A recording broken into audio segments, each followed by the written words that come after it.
World news के sponsor हैं स्वागत, अदरक, लहसुन और मसाले 100% प्योर एंड हाइजीनिक। अस्सलाम वालेकुम, आदाब। दुनिया भर की अहम तरीन खबरों को लेकर शुरू करते हैं वर्ल्ड न्यूज़। सबसे पहले देखते हैं हेडलाइंस। ग्लोबल पावर्स की वेबसाइट ने जारी की दुनिया की पावरफुल आर्मीज की लिस्ट। अमेरिका फर्स्ट पोजीशन पर बरकरार, भारत चौथे, पाकिस्तान 10वें तो सऊदी अरब 17वें नंबर पर, जबकि गल्फ कंट्रीज की सबसे ताकतवर फौज बनी सऊदी अरब की फौज। ट्रंप ने छोड़ा व्हाइट हाउस, अलविदाई तकरीब से खिताब में कहा, फख्र है कि दहाइयों साल में जंग शुरू न करने वाले बने पहले सदर। मेलानिया ट्रंप ने भी अमन कायम करने की शहरियों से की अपील।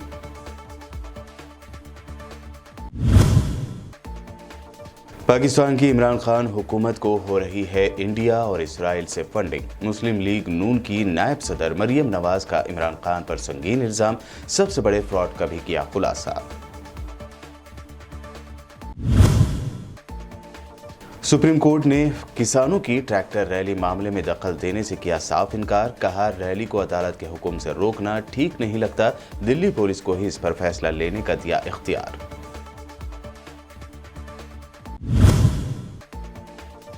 गुजरात इलेक्शन के लिए मजलिस इत्तेहादुल मुस्लिमीन की बढ़ी सरगर्मियां। असदुद्दीन ओवैसी ने ट्वीट करके फॉर्मर एमएलए साबिर भाई कबूलीवाला को गुजरात स्टेट प्रेसिडेंट बनाने का किया ऐलान। तेलंगाना मिनिस्टर्स की जानिब से केटीआर को बतौर सीएम पेश करने की रेस में कूदे हेल्थ मिनिस्टर इटेला राजेंद्र, कहा केसीआर की गैर मौजूदगी में केटीआर ही करते हैं उनके काम, केटीआर को सीएम बनाने में हर्ज ही क्या है। दुनिया की सबसे ताकतवर फौज कौन से कंट्री की है? ग्लोबल पावर्स की वेबसाइट के जरिए जारी करदा दुनिया के ताकतवर तरीन अफवाज यानी वर्ल्ड्स पावरफुल आर्मीज की लिस्ट जारी की गई है।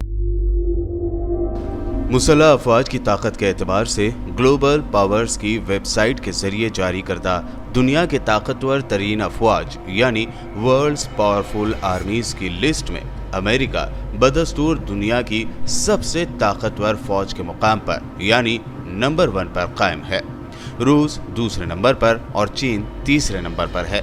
भारत चौथे और जापान 5वें नंबर पर है। रैंकिंग में पाकिस्तान की मुसल्लह अफवाज को दुनिया की 10वीं ताकतवर फौज करार दिया गया है। सऊदी अरब की फौज दुनिया की 17वीं बड़ी और अरब ममालिक की दूसरी बड़ी फौज करार दी गई है। लिस्ट में सऊदी अरब को 2021 की फौजी ताकत के इंडेक्स में दुनिया में 17वें यानी 17th नंबर पर रखा गया है। सऊदी अरब की फौज मिस्री फौज के बाद अरब दुनिया की दूसरी और गल्फ कंट्रीज की पहली बड़ी अफवाज करार दी गई। इस तरह सऊदी अरब ने फौजी ताकत के एतबार से इजरायली फौज को पीछे छोड़ते हुए मिडल ईस्ट के खित्ते में चौथा नंबर हासिल किया है, जबकि इसराइल का मिडल ईस्ट में फौजी लिहाज से चौथा नंबर है। इस फहरिस्त में यानी लिस्ट में भूटान, लाइबेरिया, सोमालिया, सिरालियोन, सूरिनाम और नॉर्थ मैकेडोनिया आखिरी दर्जे में शामिल हैं। अमेरिकी सदर डोनाल्ड ट्रंप ने सदारती ओहदा छोड़ने से पहले अपने अलविदाई खिताब में कहा है कि मुझे फ़ख्र है कि मैं दहाइयों साल में वो पहला सदर हूं जिसने कोई नई जंग शुरू नहीं की। यूट्यूब पर पोस्ट की गई वीडियो पर ट्रंप ने कहा कि हमने वही किया जो हम करने आए थे। उन्होंने मजीद कहा कि मैंने मुश्किल और सबसे सख्त तरीन लड़ाइयों का सिलेक्शन किया क्योंकि आपने मुझे इसीलिए सेलेक्ट किया था। ट्रंप ने वार्निंग देते हुए भी कहा कि अब मुल्क को पेश सबसे बड़ा खतरा मुल्क की अजमत में एतमाद का लॉस यानी नुकसान है।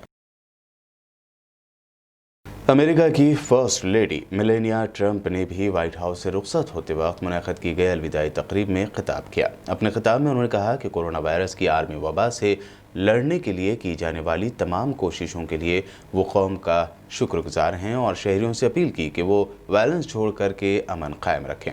अपने अलविदाई पैगाम में मेलानिया ने कहा कि गुज़िश्ता 4 साल कभी न भूलने वाले रहे। अमेरिका के नामजद फॉरेन मिनिस्टर एंटोन ब्लिंकन ने कहा है कि अमेरिकी इंतजामिया नॉर्थ कोरिया के हवाले से मुल्की रवैये और पॉलिसी का जायजा लेगी। मिस्टर ब्लिंकन ने सीनेट की फॉरेन अफेयर कमेटी से कहा, मुझे लगता है कि हमें नॉर्थ कोरिया के बारे में अमेरिकी नुक्ते नज़र का जायजा लेना है। हम इस पूरे नुक्ते नज़र और पॉलिसी का जायजा लेना चाहते हैं क्योंकि वो एक मुश्किल मसला है जिसने इंतजामिया को परेशान कर रखा है। ये एक ऐसा मसला है जिसमें बेहतरी नहीं आई है, हकीकत में ये और भी बदतर हुआ है। پاکستان میں اپوزیشن کی اہم لیڈر مریم نواز اور پی ایم عمران خان کے درمیان لفظی جنگ میں بھارت کو بھی شامل کر لیا گیا ہے۔ اب مسلم لیگ نون کی نائب صدر مریم نواز نے کہا ہے کہ عمران خان نے اس لیے فارن فنڈنگ کیس کو دبایا کیونکہ ان کو انڈیا اور اسرائیل سے پیسہ فراہم کیا گیا۔ مریم نواز کا کہنا تھا کہ 6.5 سال سے فارن فنڈنگ کیس کو آگے نہیں بڑھنے دیا گیا۔ مریم نواز نے مزید کہا کہ پاکستان کی تاریخ کے سب سے بڑے فراڈ کا نام Tehreek Insaf foreign funding case ہے۔ سعودی عرب کی ہیلتھ منسٹری نے برٹین کی سویڈش کمپنی ایسٹرازینیکا اور امریکی کمپنی ماڈرنا کے ذریعے تیار کی گئی ویکسین کو ملک میں کورونا وائرس کے خلاف استعمال کے لیے منظوری دے دی ہے۔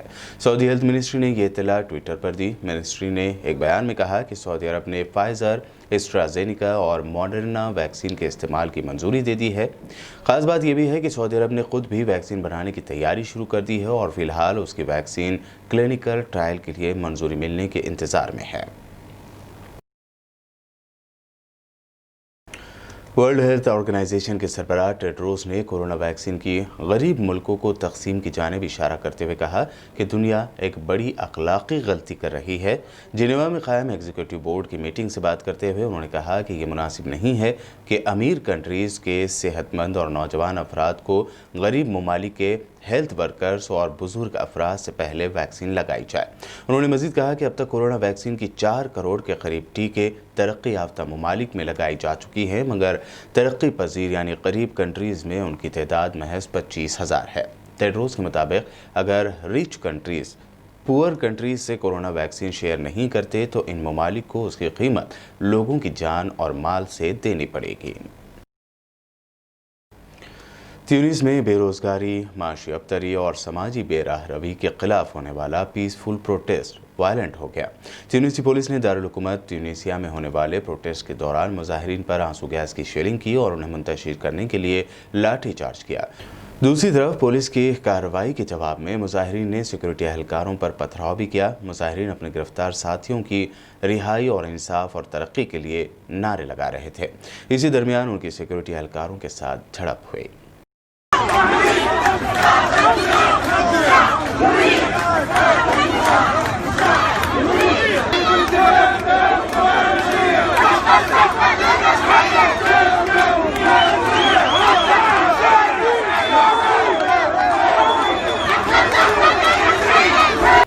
سعودی عرب میں موسمیات کے نیشنل سینٹر نے ملک کے بعض علاقوں میں آئندہ چند گھنٹوں کے دوران بارش، دھند، تیز ہواؤں، ریت کے غبار اور سمندری موجوں میں طغیانی کی توقع ظاہر کی ہے۔ اس حوالے سے ٹویٹر پر وارننگ جاری کی گئی ہے۔ ٹویٹ کے مطابق 3 صوبوں الجوف، نارتھ بارڈر اور تبوک میں بارشوں کے ساتھ ساتھ دھند اور برف باری بھی ہو سکتی ہے۔ اس کے علاوہ اسی نوعیت کی صورتحال ریاض اور الشرقیہ صوبے میں بھی دیکھی جا رہی ہے۔ موسمیات کے نیشنل سینٹر کے مطابق تبوک، مدینہ منورہ اور مکہ مکرمہ صوبوں کے مختلف ڈسٹرکٹس میں تیز ہوائیں چلنے کے علاوہ سمندری موجوں میں طغیانی کا امکان ظاہر کیا گیا ہے۔ ورلڈ نیوز میں وقت ہوا ہے ایک شارٹ بریک کا۔ بریک کے بعد جلد حاضر ہوں گے۔